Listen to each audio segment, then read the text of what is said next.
In the 1960s, Enron was one of the most successful companies in the world. Its CEO, Jeffrey Skilling, was hailed as a visionary and a genius. Enron's stock price was soaring and the company was considered to be the future of energy. But behind the scenes, Enron was engaged in fraudulent activities on a massive scale. Skilling and other top executives were using accounting tricks to hide the company's losses and inflate its profits. They were also engaged in insider trading and other illegal activities. As Enron's stock price continued to rise, so did the greed and arrogance of its executives. They believed that they were above the law and that nothing could stop them. But their house of cards was about to come crashing down. 20 years ago tomorrow, one of the biggest corporate scandals in American history took off. Enron filed for bankruptcy December the 2nd, 2001. It had ranked 7th on the Fortune 500 just a few months earlier. In late 2001, Enron's true financial situation was revealed. The company had been hiding billions of dollars in debt, and its stock was worthless. Thousands of employees lost their jobs, and investors lost their life savings. The fallout from the Enron scandal was enormous. It exposed the dark side of corporate greed and the need for greater transparency and accountability in business. Skilling and other top executives were eventually tried and convicted for their crimes, but the damage had already been done. The rise and fall of Enron is a cautionary tale of what can happen when unchecked ambition and greed take over. It serves as a reminder that no company, no matter how successful, is immune to the consequences of unethical and illegal behavior.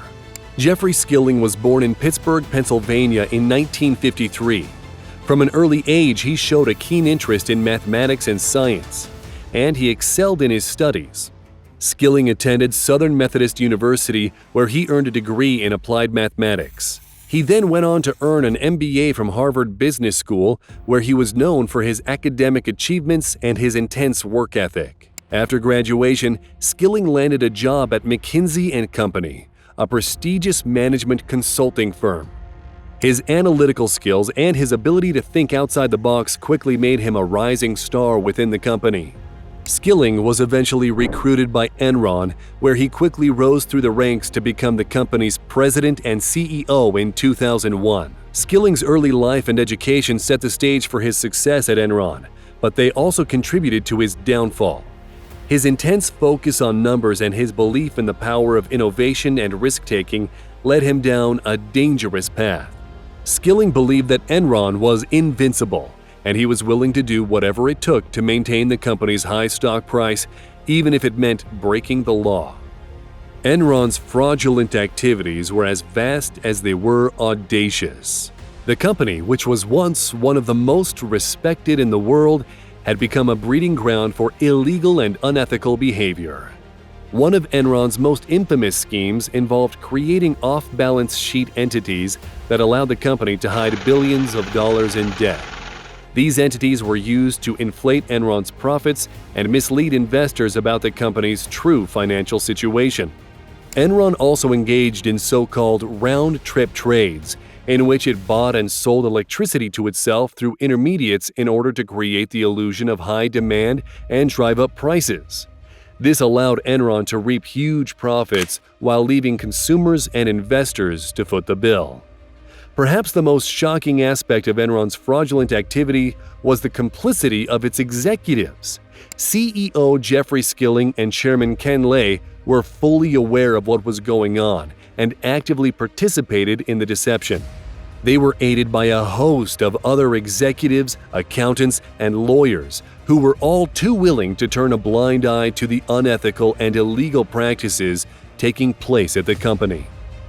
Jeffrey Skilling was intimately involved in Enron's use of mark-to-market accounting and manipulation of energy markets. He championed the use of mark-to-market accounting, which allowed Enron to book anticipated profits on long-term contracts immediately rather than waiting for the actual profits to materialize. This gave the company a seemingly healthy balance sheet and allowed it to attract more investors. Skilling was also instrumental in Enron's manipulation of energy markets. He oversaw the creation of Enron's energy trading division, which used a variety of fraudulent practices to drive up energy prices and generate huge profits for the company. One such practice was the creation of Death Star, a scheme in which Enron bought and sold electricity to itself through intermediaries in order to create the illusion of high demand and drive up prices. In the end, Enron's house of cards tumbled. The company's true financial situation was revealed and its stock price plummeted.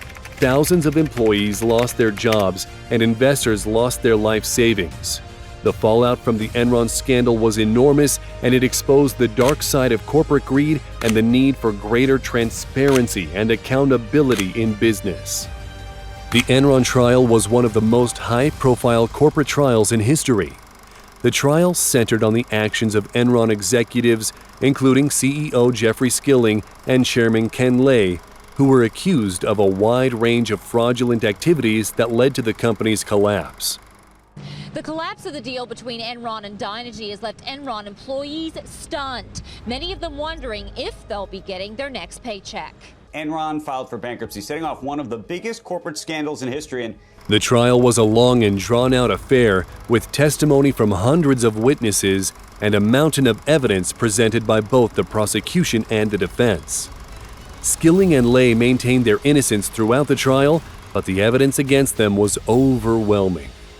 In the end, both Skilling and Lay were convicted on multiple charges, including securities fraud, wire fraud, and conspiracy. Skilling was sent to 24 years in prison, while Lay was sentenced to 45 years. However, Lay died before he could serve his sentence. The Enron trial was a turning point in the fight against corporate fraud and corruption. It showed that even the most powerful and influential executives can be held accountable for their actions, and that the law will not tolerate unethical or illegal behavior in the corporate world. The Enron scandal and subsequent trial served as a warning to other companies that the consequences of fraudulent activities can be severe and far-reaching. After serving more than a decade in prison, Jeffrey Skilling was released in 2019. The news of his release sparked controversy and debate, with many people questioning whether he had paid his debt to society or if he should still be held accountable for his role in the Enron scandal. Tonight, the mastermind of it all, former CEO Jeff Skilling, is now a free man, officially released from federal custody. Skilling wasted no time in making public statements and attempts to clear his name. He maintained that he was innocent of the charges against him and that he had been unfairly targeted by prosecutors and the media. He also expressed remorse for the harm that the Enron collapse had caused to employees, investors, and the public. Skilling's attempts to rehabilitate his image were met with skepticism by many who viewed his statements as little more than an attempt to rewrite history. However, some supporters argued that Skilling had been unfairly vilified by the media and that he deserved a second chance. Regardless of one's opinion on Skilling's release, the Enron scandal and its aftermath continued to serve as a cautionary tale about the dangers of corporate greed and the need for greater transparency and accountability in business. The legacy of Enron and the actions of its executives will continue to be studied and debated for years to come. According to reports, Jeffrey Skilling is currently living in Houston, Texas, where he is reportedly working on a number of business ventures. After serving 12 years in prison, Skilling was released from a halfway house in Texas in 2019 and has been living as a free man ever since. Despite his attempts to clear his name, Skilling's legacy remains tarnished by his role in the Enron scandal and the harm that it caused to employees, investors, and the public. That will be all for today's video. Thanks for staying tuned. Please don't forget to hit the subscribe button and notification bell so you can always get to watch more amazing videos like this. See you in the next video.